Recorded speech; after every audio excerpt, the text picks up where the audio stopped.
سلام دوستای عزیزم، امیدوارم که حالتون عالی باشه و خیلی خوش اومدین به این ویدیو.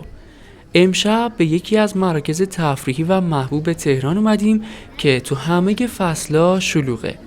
اینجا گذر گردشگری آب و آتش تهرانه. همونطور که میبینید غرفه‌های زیادی اینجا هستن که انواع صنایع دستی و انواع خوراکی‌های سنتی ایران رو عرضه میکنن. در کنارش هم فروشگاه‌های لباس هستش. اینجا معمولاً آخر هفته ها خیلی شلوغ میشه و توریستای زیادی از اینجا دیدن میکنن.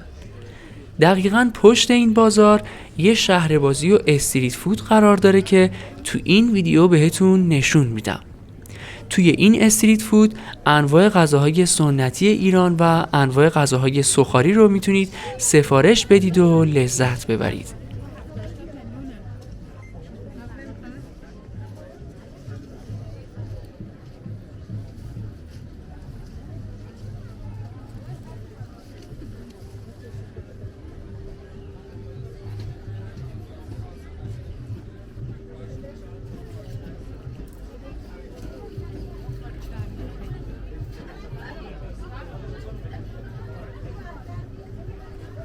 گذر گردشگری آب و آتش اولین بازار شبانه روزی تهرانه که در ضلع غربی پارک آب و آتش قرار داره.